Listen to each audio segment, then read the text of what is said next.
All right, welcome back, guys. Today we are talking about Vampires in the Bronx, new Netflix movie.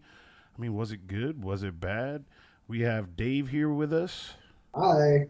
Hey, how's it going, Dave? Nice to have you from the land of Zoom.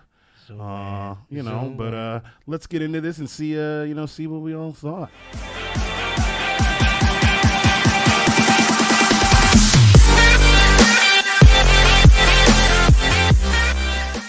So, Vampires in the Bronx, Woo. movie directed by Osmany Rodriguez, who I thought different things about what it was going to be from seeing the trailer. I thought it was going to be kind of like attack on the block, which it was. And speaking of saving the neighborhood, what's up with all these missing person flyers? But he created Last Man on Earth, which is Oh one of like, in my opinion, one of those funniest shows that's come out in the last few years. yeah.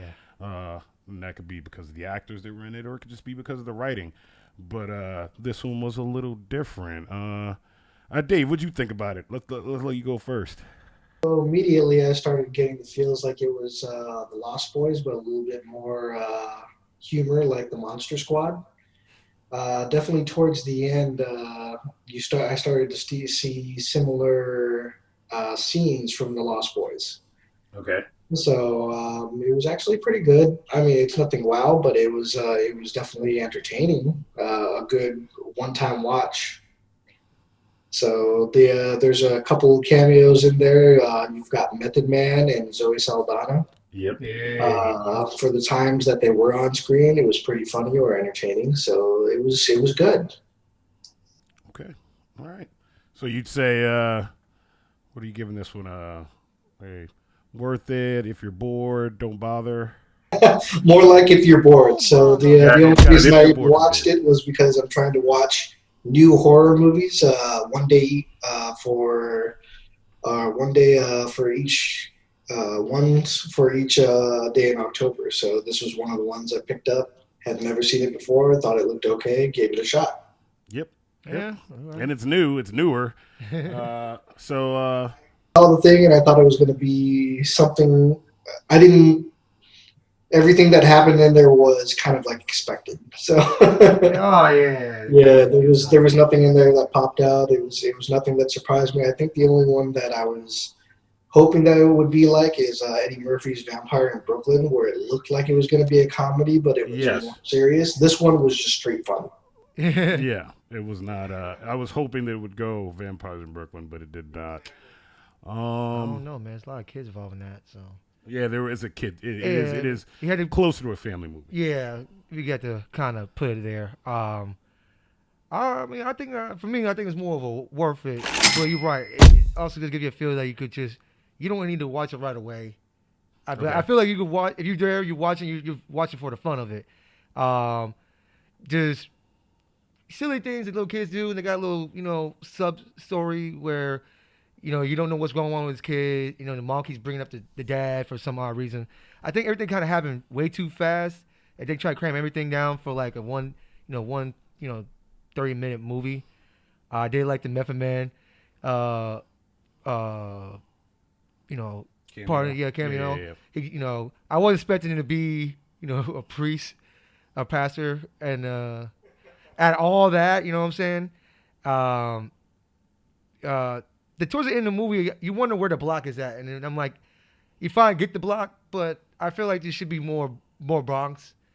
And I really like the shorty in there who's like, she just pretty much just narrate the whole thing, just Yeah. explaining the whole movie. Has her Twitter show. Yeah, for real. I feel like once you get towards the end of that, I feel like maybe they could do like another series like that, maybe a spin off, like maybe something happened in Manhattan or Queens, something like that. Kind of if you're gonna go that far, might as well kind of make it more interesting like that. But that's just me.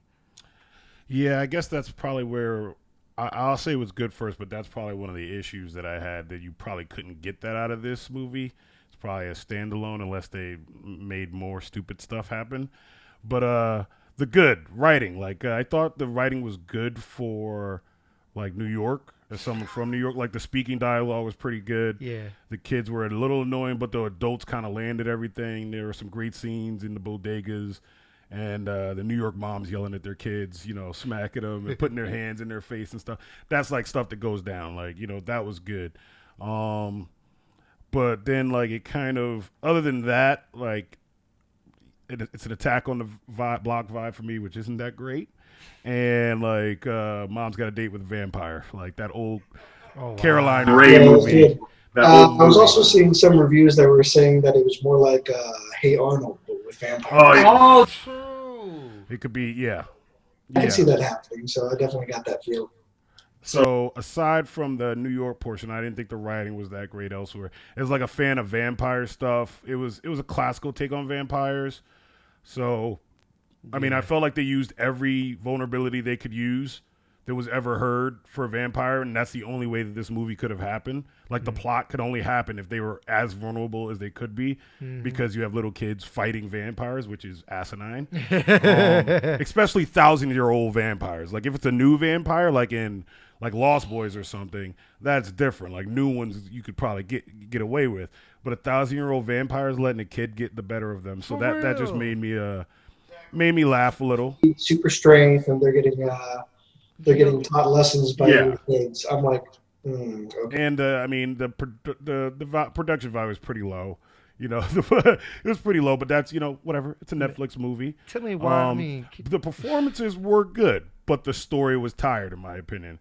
But that's just from a vampire take. There are a lot of Easter eggs in it, though. Like the name of the real estate company, Murnau. That's the director from from Nosferatu. Like he directed Nosferatu, and then it was funny. Like their vampire expert kid didn't notice when they walked into the real estate agency that like there's a fucking picture of like Vlad the Impaler on the wall. What do you do for work? Real estate. Like I'm like, you should leave this building.